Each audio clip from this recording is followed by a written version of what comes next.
हाँ तो दोस्तों, इस वीडियो के अंदर हम एस्कोनेट टेक्नोलॉजीज के आईपीओ के बारे में बात करेंगे और जानेंगे कि इस आईपीओ के अंदर आपको कितना लिस्टिंग गेन मिल सकता है और आपको इस आईपीओ के अंदर अप्लाई करना चाहिए या नहीं। चलिए शुरू करते हैं। तो देखिए, सबसे पहले हम ये जानेंगे कि ये कंपनी क्या काम करती है। तो देखिए, जो कंपनी है 2012 में ये कंपनी स्टार्ट हुई है, यानी कि लगभग 11 से 12 साल ये कंपनी को स्टार्ट हुए हो चुके हैं। तो देखिए, जो कंपनी डेटा सेंटर से रिगार्डिंग यहाँ पे जो भी सर्विसेज होती है वो ये कंपनी हमें प्रोवाइड करवाती हुई नजर आती है। इसमें अगर हम देखेंगे जो स्टोरेज सर्वर से रिगार्डिंग जो यहाँ पे सर्विसेज होती है, फिर नेटवर्क की जो सिक्योरिटी होती है, फिर उसके अलावा अगर हम देखेंगे जो कंपनीज होती है उनके जो डेटा वगैरह होता है उसको प्रोटेक्ट करने से रिगार्डिंग जो सर्विसेज होती है वो ये कंपनी हमें प्रोवाइड करवाती हुई नजर आती है। उसके अलावा अगर हम देखेंगे तो यहाँ पे ये कंपनी जो आईटी हार्डवेयर से रिगार्डिंग जो इंस्टॉलेशन के बाद में जो आफ्टर सेल की सर्विसेज होती है, यानी कि नॉर्मली जो हार्डवेयर के बाद में अगर कुछ भी छोटी मोटी दिक्कत वगैरह आती है तो उसमें उससे रिगार्डिंग जो आफ्टर सेल सर्विस होती है वो भी ये कंपनी हमें प्रोवाइड करवाती हुई नजर आती है। और उसके अलावा अगर हम देखेंगे तो यहाँ पे कंपनी की एक सब्सिडरी कंपनी है जिसका नाम है जी क्लाउड सर्विसेज करके ये कंपनी का नाम है। तो वहाँ पे कंपनी क्लाउड बेस्ड सर्विसेज भी ये कंपनी हमें ऑफर करती हुई नजर आती है।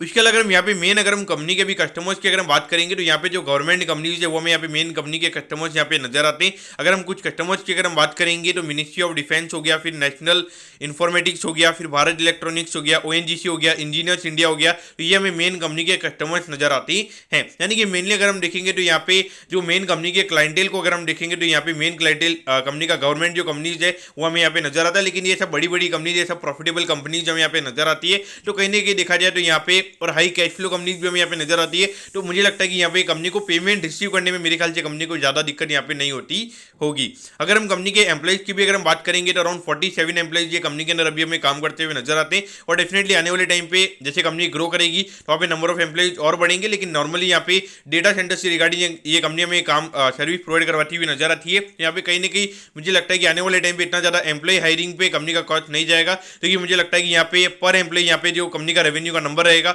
वो मेरे ख्याल से आने वाले टाइम पे काफी ज्यादा हो सकता है। अब अगर हम यहाँ पे कंपनी के ऑब्जेक्टिव की अगर हम बात करेंगे, यानी कि जो आईपीओ से कंपनी को पैसा मिलने वाला है उसे कंपनी कैसे यूटिलाइज करने वाली है, तो देखिए यहाँ पे वर्किंग कैपिटल की रिक्वायरमेंट से रिगार्डिंग यहाँ पे कंपनी का आईपीओ में आता हुआ नजर आ रहा है।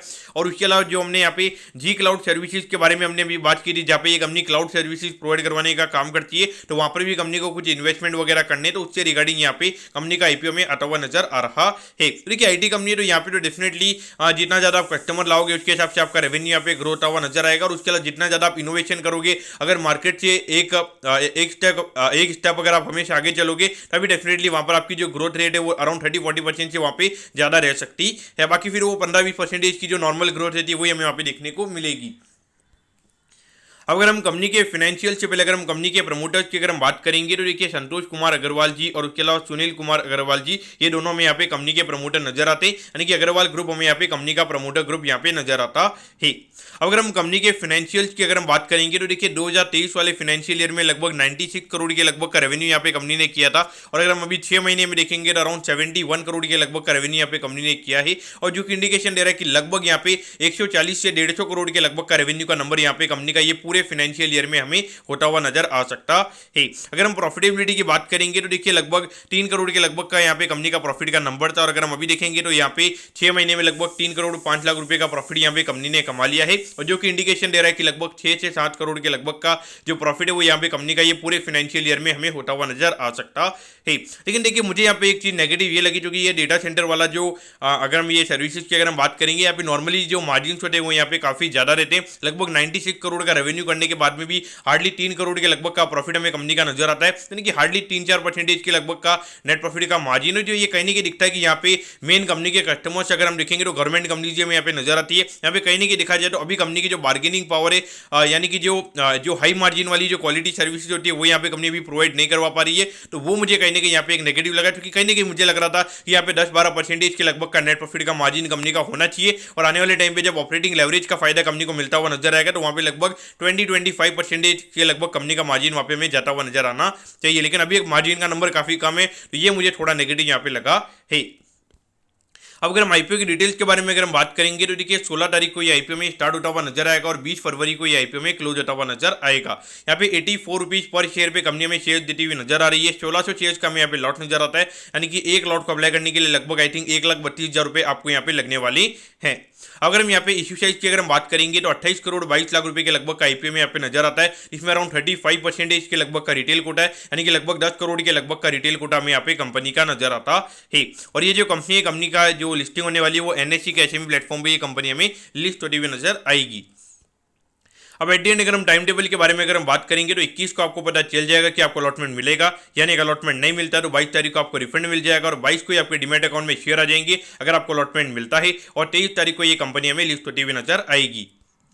अब एट दी एंड अगर हम यहाँ पे वैल्यूएशन के पैरामीटर्स की अगर हम बात करेंगे तो देखिए लगभग यहाँ पे 102-103 करोड़ के मार्केट कैप पे ये कंपनी का आईपीओ में आता हुआ नजर आ रहा है। और अगर हम ये मान के चलते कि ये साल में लगभग 6 करोड़ के लगभग की अर्निंग यहाँ पे कंपनी की होती हुई नजर आएगी, तो उसके हिसाब से लगभग 17 के पी रेशियो पे ये कंपनी का आईपीओ में आता हुआ नजर आ रहा है। देखिए वैसे तो अगर हम देखेंगे हमारे पास में जो 3-4 साल का डेटा होता है वो हमारे पास में अवेलेबल नहीं है, लगभग 1.5 साल का डेटा ही हमारे पास में यहाँ पे अवेलेबल है। तो उसके हिसाब से अगर हम देखेंगे तो कहीं ना कहीं ग्रोथ वाइज यहाँ पे कंपनी की ग्रोथ अच्छी है, लेकिन जो नेट प्रॉफिट के मार्जिन की अगर हम बात करेंगे तो वो नंबर इतना ज्यादा हमें यहाँ पे अच्छा नजर नहीं आया है। लेकिन फिर भी देखा जाए तो वैल्यूएशन वाइज यहाँ पे कंपनी का वैल्यूएशन अंडर नॉर्मल सिनेरियो में अच्छा वैल्यूएशन। और अगर हम देखेंगे तो ये सेक्टर भी मार्केट फैंसी सेक्टर में यहाँ पे नजर आता है। बहुत सारी कंपनी यहाँ पे 50 के पीस के ऊपर हमें भी ट्रेड होती हुई नजर आ रही है, तो वहाँ पे 17 के पी रेशियो पे डेफिनेटली ये कंपनी का जो पी रेशियो मेरे ख्याल से काफी सही वैल्यूएशन पे कंपनी का आईपीओ में आता हुआ नजर आ रहा है। और अगर हम अभी ग्रे मार्केट की भी अगर हम बात करेंगे तो अराउंड 30 रुपए पर शेयर का ग्रे मार्केट हमें अभी ट्रेड होता हुआ नजर आ रहा है, यानी कि ग्रे मार्केट ये बता रहा है कि लगभग आपको 48,000 रुपीज पर लॉट का मुनाफा आपको यहाँ पे लिस्टिंग पे हो सकता है। तो उस पॉइंट ऑफ व्यू से देखा जाए तो डेफिनेटली आपको लिस्टिंग इनके लिए अप्लाई करना चाहिए। और अगर आप एक हाईली रिस्की इन्वेस्टर हो, यानी कि अगर बाई चांस अगर आपका जो पोर्टफोलियो का वैल्यू है वो अबाउट 30-40 लाख रुपीज अगर आपका है, तो मेरे ख्याल से अगर आप एलोकेशन लेना चाहे तो यहाँ पे मेरे ख्याल से एलोकेशन लिया जा सकता है। क्योंकि यहाँ पे ये मार्केट में अगर हम देखेंगे तो सेक्टर काफी फैंसी है और यहाँ पर जो ये छोटी कंपनीज आती है तो यहाँ पे कोई ना कोई आके माल कॉर्नर कर लेता है, तो वहाँ पर अगर आप थोड़ा रिस्क अगर आप ले सकते हो, यानी कि देखिए डेफिनेटली अगर आप जब इसमें पोजीशन बनाओगे तो ऐसी सिचुएशन हो सकती है कि वहाँ पे 2-3 लगातार लोअर सर्किट लगेंगे, तो वो लोअर सर्किट अगर आप देख सकते हो तो मेरे ख्याल से आपको यहाँ पे देखना चाहिए। मेरे ख्याल से long term point of view से भी मुझे यहाँ पे ये कंपनी अच्छी नजर आती है, मेरे ख्याल से लिस्टिंग इनके पॉइंट ऑफ व्यू से भी मेरे ख्याल से डेफिनेटली आपको यहाँ पे अप्लाई करना चाहिए। तो ये मेरा यहाँ पे व्यू रहेगा। तो दोस्तों मैं कहता हूँ कि एस्कोनेट टेक्नोलॉजीज के आईपीओ के बारे में आपको सब कुछ समझ में आ गया होगा। अगर आपकी कोई भी क्वेरीज है आप कमेंट कीजिए, मैं जरूर आपके कमेंट पर रिप्लाई करूंगा। ओके दोस्तों, thank you, have a nice day.